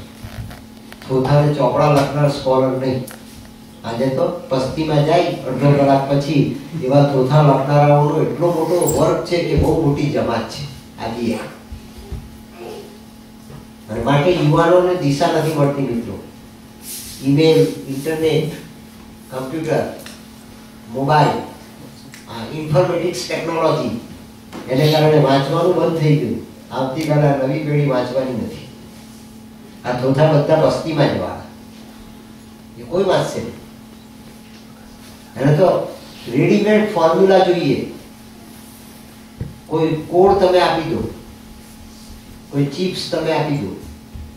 એવો સમય આવી ગયો છે, આપણે એને માટેની તૈયારી કરવી. એ બોડીની જ્યોમેટ્રી છે મિત્રો, કારણ કે માઇન્ડ એ બોડીનો ભાગ છે. સ્કોલર્સ ને માટે શ્રી અરવિંદે આ સાવિત્રીમાં લખ્યું, backward scholars sitting on the rickety bench of logic. કોણ લખે છે? આઈસીએસ થયેલી વ્યક્તિ લખે છે. કોઈ બાવા બાપુ નથી લખતા. બેકવર્ડ સ્કોલરશીપ છે. અને બેકવર્ડ સ્કોલરશીપને ક્યાંક કોઈક વખત દિશા મળી જાય, મા બાપના સંસ્કાર ઉગે. પાંડુરંગ દાદા જેવાના સ્વાધ્યાય પરિવારમાં તમારા મા બાપોએ જે દિશા શોધવાનો પ્રયાસ કર્યો હોય તેના સંસ્કારમાંથી તમારો જન્મ થયો છે.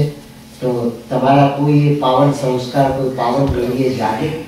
અને દાદા જેવા માથા પર હાથ મૂકેલો હોય તો એ સંકલ્પ કર્યો છે કે એના તારા બાપા તો મારા શિષ્ય હતા, તારા બાપા તો મારા સ્વાધ્યાયી હતા, પણ એની પેઢીમાં આવનાર તમને પણ આ સંસ્કાર આવતીકાલે મળે એવો કોઈ આશીર્વાદ આપ્યો હોય ને તે જો કદાચ ઉગી જાય તો પ્રોફેસર હેસ્ટીએ બતાવ્યું થાય.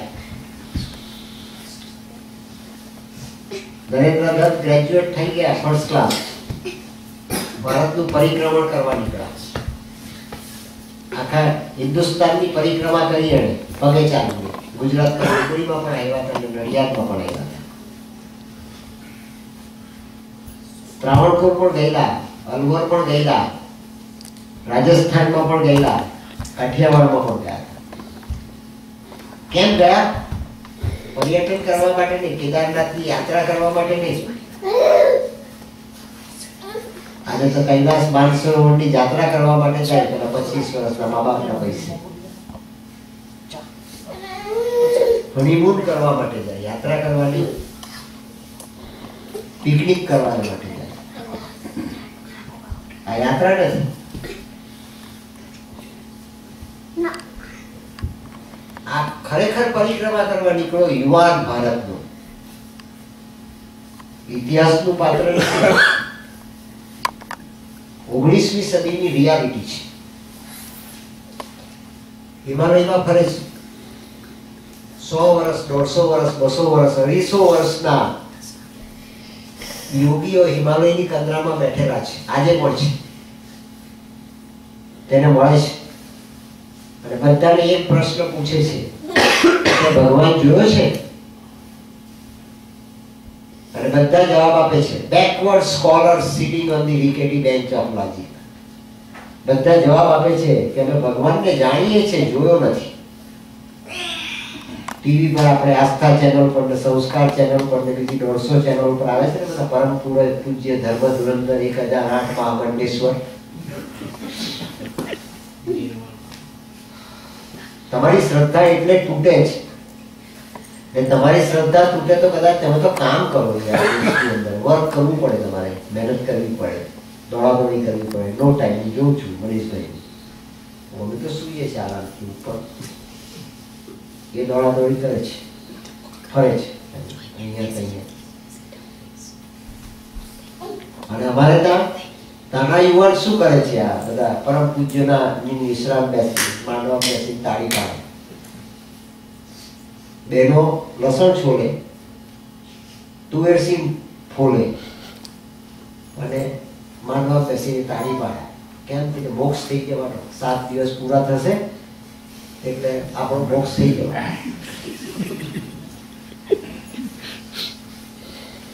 આ સ્પષ્ટ વાત તમારી આગળ હું એટલા માટે મૂકું છું કે આપણે આપણા બોડીની જ્યોમેટ્રી જાણવા માટે કઈ ફોર્મ્યુલા જોઈએ છે.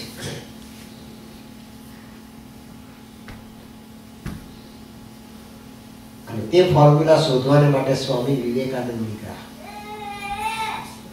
ભગવાન જાણે એનું મારે કામ નથી, ભગવાનને મેં જેને જોયો હોય તેનું મારે કામ છે. ફરતા ફરતા ફરતા ફરતા કલકત્તાની ફૂટપાથ પર પાછા આવ્યા. એક સંતરા વેચનાર ફેરીઓ મળ્યો. तुलसीदास जी लिखा, तुलसी इस संसार में सबसे मिलियो धाय, ना जाने किस रूप में नारायण मिल जाए.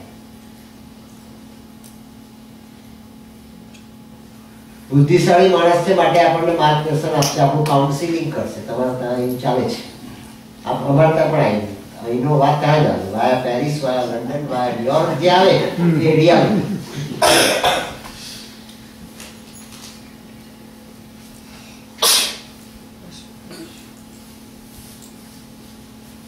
વિવેકાનંદ નરેન્દ્ર દત્ત, જેને ભગવા કપડા પહેરેલો 25 વર્ષની યુવાનીનો તમે ફોટો જુઓ તો આજે સિનેમાનો સ્ટાર ઝાંખો લાગે.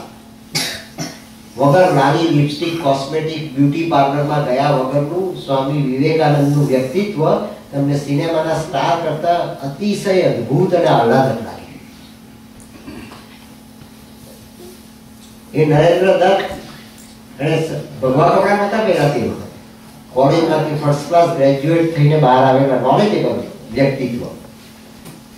એને થોડા ફેરિયા સામે જોયું અને જોઈને પૂછ્યું કે વડીલ, મારો એક પ્રશ્ન છે. પેલા કહ્યું કે સંતરા ખરીદવા છે. ટોપલો એને ઉતાર્યો કલકત્તાની ફૂટપાથ પર. પૂછ્યું કે વડીલ, મારા એક પ્રશ્નનો જવાબ આપશો? બોલો. અને તાજવા કાટલા સંતરા બધું હરખું કર્યું. લાલચ પોતાની સ્વાભાવિક છે. તમે ભગવાન જોયો છે? પેલાને ધ્રુજાઈ આવી. અરે તું આવો યુવાન માણસ, આટલો તેજસ્વી, મારી આ ઉંમરલાયક માણસની મસ્કરી કર દીકરા. ભગવાન જોયો તો મેં સંતરા વેચનાર ફેરિયાએ કેવી રીતે જોયો? સાધુએ, સંતે, કોઈ સંન્યાસીએ, કોઈ યોગીએ, કોઈ ઋષિએ, કોઈ તપસ્વીએ ભગવાનને જોયો. મેં કેવી રીતે જોયો? હું સંતરા વેચું છું. મારી મસ્કરી કરે છે. નરેન્દ્ર દત્તે બે હાથ જોડ્યા. અને યુવાન માણસોની આ હેબિટ જ હોય આવા પ્રકારની. તમારા ત્યાં પણ એ છે ને અમારા ત્યાં તો આના કરતા બહુ અનેક ગણું છે. મેં કહ્યું તમને કે મેં 84,000 ભણાવ્યા છે. મને એની નાળ ખબર છે.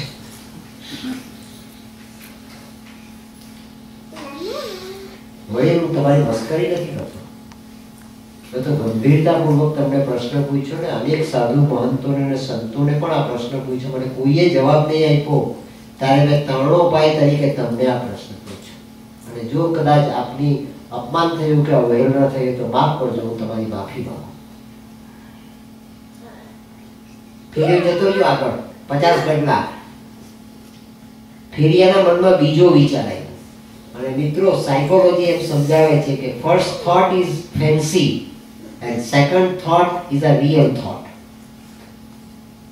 આપણે 2 સેકન્ડ થોપતા નથી. એક વિચાર આવે ને તરત તેનો અમલ. જો 1 સેકન્ડ 2 સેકન્ડ થોભી જો તો એના પછી જે બીજો વિચાર આવે ને એ બીજો વિચાર રિયાલિસ્ટિક છે. આ અર્જુનનો પ્રશ્ન હતો, ચંચલમ હિ મનઃ કૃષ્ણ. આપણો પણ આજે 5000 વર્ષ પછી પણ તે જ પ્રશ્ન છે.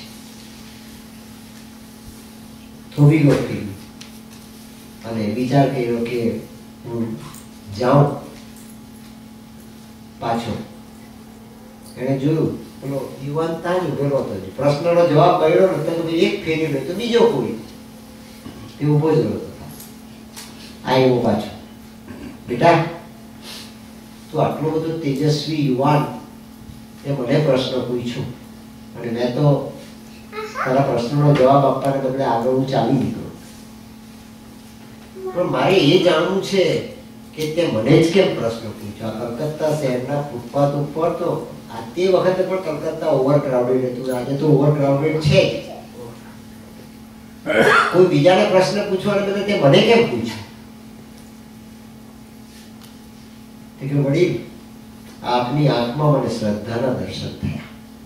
મિત્રો, મેં આ સત્તા તમારે ત્યાં એટલા માટે રાખી, હું અમેરિકા આવવાનો જ હતો.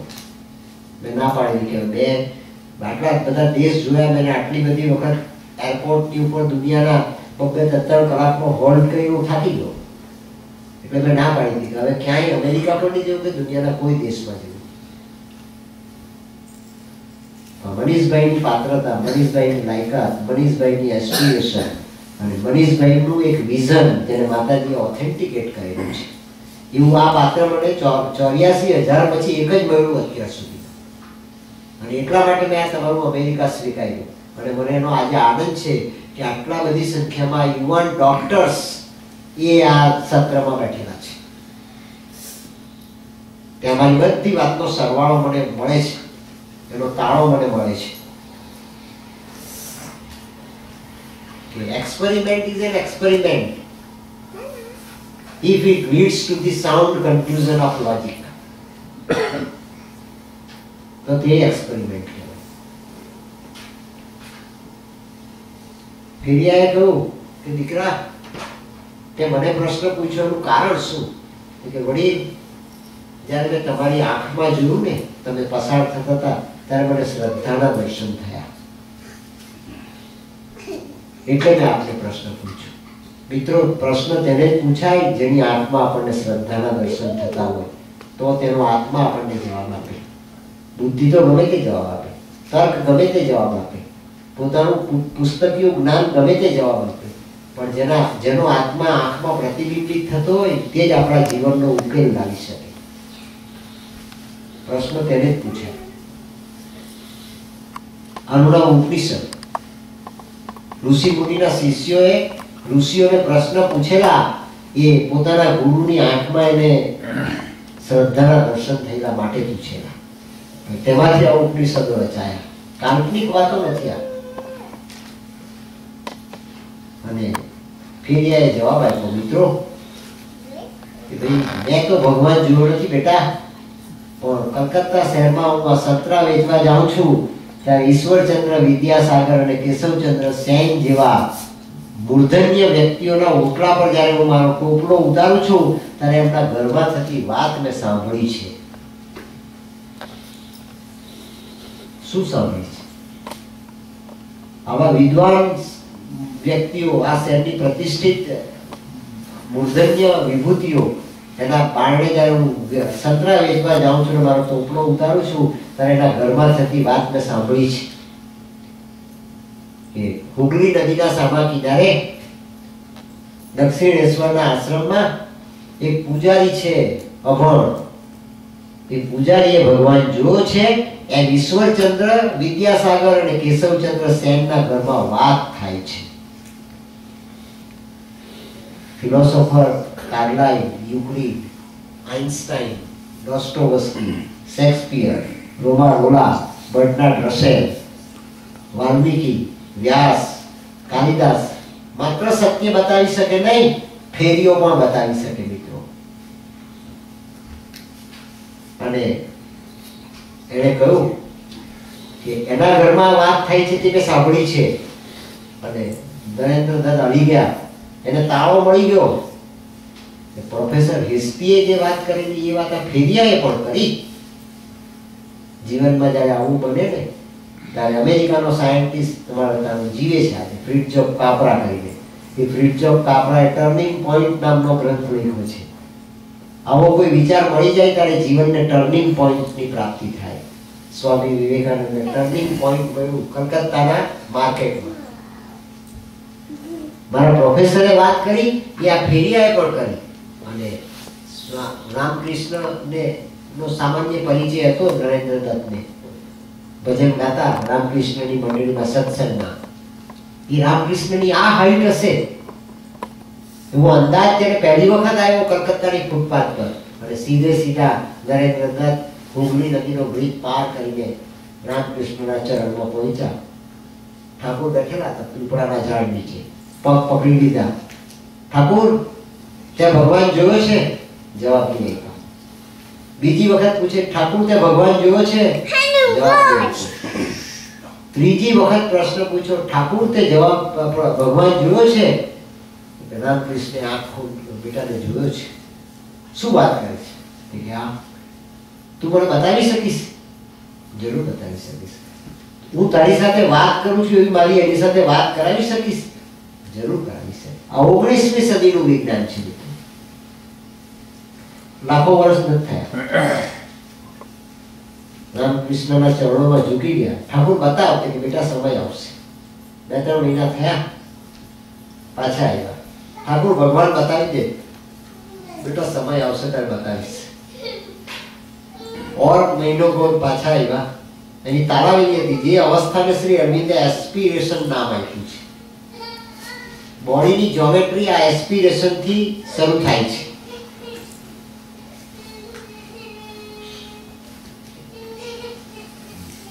રામકૃષ્ણે પોતાના જમણા હાથનો પગનો અંગૂઠો નરેન્દ્ર દત્તની છાતી પર લગાડ્યો. સર્કિટ પૂરી થઈ ગઈ અને નરેન્દ્ર દત્તને નિર્વિકલ્પ સમાધિનો અનુભવ થયો. નરસિંહ મહેતાએ ગાયું, અખિલ બ્રહ્માંડમાં એક તું શ્રી હરિ જુજવે રૂપ તું અનંત વાસે. અંગૂઠો પાછો લઈ જાય, ઠાકોર તું મને ક્યાં લઈ ગયો? તો કેમ? મેં તને ભગવાન બતાવ્યું. તારે ભગવાન જોવો છો? આ ભગવાન સબકા માલિક એક સાંઈ કહે છે. ગીતાજીમાં કહું ને પાંડુરંગ દાદાએ સમજાયું સ્વાધ્યાયમાં, યોમામ પશ્યતિ સર્વત્ર સર્વમ ચ મયી પશ્યતિ તસ્યાહમ ન પ્રણશ્યામિ સચ મે ન પ્રણશ્યતિ. અર્જુન, જે બધામાં મને જુએ છે અને મારામાં બધાને જુએ છે તેનાથી હું ક્યારેય અપ્રત્યક્ષ રહી શકતો નથી. આ ભગવાન નહીં. ઠાકોર, મારે તો એવો ભગવાન જોઈએ જેની સાથે હું વાત કરી શકું. કેવી મળશે બેટા? જા, આ દક્ષિણેશ્વરના મંદિરમાં મહાકાળી બેઠી છે. બેટા, મારી શક્તિ અને તારી પ્રાર્થના ભગવાન મળી જશે. નરેન્દ્ર દત્ત ગયા છે આ 19મી સદીમાં. મહાકાળી આજે પણ મૂર્તિ છે, મંદિર છે, બીજ મંદિર છે, એ જ પથ્થર છે, એ જ માર્બલ છે, બધું એનું એ જ છે. 2 હાથ જોડીને ઉભા રહ્યા યુવાન તમારાથી, 2 હાથ જોડીને ઉભો છે અને કહે છે કે માં, હું તો સંપત્તિ મેળવવાને માટે આવ્યો તારી પાસે. મારા બાપની દરિદ્રતા, એની મેં કારના પરિણામો ભોગવ્યા. મારે તે જાણવું છે ભગવાનની પાસે કે તે આ હિન્દુસ્તાનને આટલો બધો ગરીબ ને દરિદ્રી કેમ બનાવ્યો. પણ મારા ગુરુની શક્તિ અને મારી તો માં પ્રાર્થના, ખરેખર ભવાની તું આ પથ્થરની મૂર્તિમાં હાજર હોય તો જાગૃત થઈને મને તારા દર્શન કરાવ. અને જ્યાં નરેન્દ્ર દત્તે માથું ઝુકાવ્યું એટલે મહાકાળી પ્રગટ થઈ. અને પ્રગટ થઈને મહાકાળીનો હાથ ઉંચકાયો. માંગવાનું ભૂલી ગયા, પાછા આવ્યા. ઠાકોર, તે કે મને ખબર છે દર્શન તો થયા પણ માંગવાનું ભૂલી ગયો. કઈ નહીં બેટા, એક વાર ભૂલ થઈ તો બીજી વાર સુધારી દેવાની, બીજી વાર જાય. આ હિન્દુસ્તાનનો પરમહંસ કહી શકે, આ દુનિયાનો વૈજ્ઞાનિક નહીં કહી શકે. બીજી વાર જા. બીજી વખત ગયા. બીજી વખત જઈને ફરી વાર એને પ્રાર્થના કરી. મહાકાળીનું પ્રાગટ્ય થયું. મહાકાળીએ પ્રસન્ન થઈને જ્યારે એની સામે જોયું ત્યારે નરેન્દ્ર દત્ત કહે છે કે માં હું તો ભિખારી તરીકે પૈસા માંગવાનું મારે કાંઈ જોઈતું નથી, મારે કાંઈ માંગવું નથી. જેની તાકાતથી ને જેની શક્તિથી જો એકની એક પ્રતિમાની અંદર બીજી વખત ભગવાન મળી જતો હોય તો તારો આ વરદ હસ્ત મારે માથે મુકાયો છે, જન્માંતર સુધી મારે માથે એટલી જ કૃપા કરજે. પાછા આવી ગયા. રામકૃષ્ણે ત્યાં કહ્યું છે બેટા તારે જે માંગવું હતું તે માંગીને પાછો આવ્યો. 39 વર્ષનું આપનું આયુષ્ય છે. મારી તાકાત, મારી શક્તિ અને તારી વાણી જગતને સમજાવી દેશે કે હિન્દુસ્તાનમાં પથ્થરની મૂર્તિની પૂજા કરવામાં આવે છે તે અંધશ્રદ્ધા નથી, પણ આવતીકાલનું વિજ્ઞાન છે. કણે કણમાં પરમાત્મા બિરાજે છે. ઈશાવાસ્યમ ઇદમ સર્વમ સર્વમ ખલુ ઇદમ બ્રહ્મમ. આ મહાસત્યને તારે જગતને સમજાવવાનું છે. જગત આવી જશે બેટા. 39 વર્ષમાં કરવાનું છે. અને તમે જાણો છો વિવેકાનંદે કરી બતાવ્યું તમારા દેશમાં. આ તેની તાકાત છે. ત્યાં રામકૃષ્ણે કહ્યું છે કે બેટા આ વિજ્ઞાન આવતીકાલના યોગેશ્વરને તારે સમર્પિત કરીને નિવૃત્ત થવાનું છે. 1893 સાલમાં સ્વામી વિવેકાનંદ અમેરિકા આવ્યા અને શ્રી અરવિંદ ભારત પધાર્યા. બે એકબીજાને જીવનમાં ક્યારેય મળ્યા નથી. શ્રી અરવિંદ 1909 સાલમાં શ્રી અરવિંદને કેદ કર્યા બ્રિટિશ સરકારે, જેલમાં પૂર્યા. તે ઘટના કાલે જોઈશું. પણ સ્વામી વિવેકાનંદનો આત્મા 1909 સાલમાં 14 દિવસ સુધી શ્રી અરવિંદની સમક્ષ પ્રગટ થયો. આ કોઈ બાપુએ અંધશ્રદ્ધાળુ માણસે કરેલી વાર્તા નથી. શ્રી અરવિંદે લખ્યું પોતાની પત્નીને પત્રોમાં સતત 14 દિવસ સુધી સ્વામી વિવેકાનંદનો આત્મા મારી આગળ પ્રગટ થયો અને એણે મને અનેક ક્લ્યુઝ બતાવી. સ્વામી વિવેકાનંદનો દેહ 1902 ની 4 જુલાઈને દિવસે છોડવામાં આવ્યો. સ્વામીજીનું મૃત્યુ 1902 ની 4 જુલાઈએ થયું અને આ 1909 સાલનો મે માસ 7 વર્ષ પછી એ આત્મા શ્રી અરવિંદની સમક્ષ પ્રગટ થયો. સતત 14 દિવસ સુધી. આ કોઈ હેલ્યુસિનેશન કે ભ્રમણા નથી. શ્રી અરવિંદે પોતે આ ઘટનાની નોંધ કરી અને ત્યાં પુરવાર થઈ ગયું. નૈનમ છિનંતી શસ્ત્રાણી નૈનમ દહતી પાવક. અર્જુન આત્મા મળતો નથી. અજો નિત્યો શાશ્વતો એમ પુરાણ. અને તે આઈસીએસ થયેલા સ્કોલરે કરેલો અનુભવ છે. કોઈ અંધશ્રદ્ધાળુ એ હેલછામાં, હેલ્યુસિનેશનમાં, ભ્રમણામાં, હિસ્ટીરિયામાં કરેલો અનુભવ નથી. આ જ્યોમેટ્રી જાણવી જોઈશે. આ જ્યોમેટ્રીને પકડવી જોઈશે. આ જ્યોમેટ્રીના સત્યને જીવવાને માટેનો યત્કિંચિત પણ આ જન્મમાં પ્રયાસ કરવો પડશે. તો શ્રી અરવિંદ કહે છે the only thought becomes omnipotent. એકાંતમાં કરેલો પ્રયોગ અને એકાંતમાં સેવેલો વિચાર એ આવતીકાલે પરમાત્મા તથાસ્તુ કરીને વધાવશે અને જીવનને આ રિયલાઇઝેશન પ્રાપ્ત થશે. મિત્રો આપણે બીજી વાત આવતીકાલે કરીશું. 9:30 થયા. 2 મિનિટનું મેડિટેશન કરીએ. મેડિટેશન એટલે આંખ મીચીને એક જ વિચારને મનમાં ધારણ કરવાનો પ્રયત્ન કરો. ભલે 150 વિચાર મનમાં આવતા પણ 2 મિનિટનો અભ્યાસ કરવાનો પ્રયત્ન કરો. આજના દિવસથી 2 મિનિટનું ધ્યાન કરીને આજનો સત્સંગ સમાપ્ત.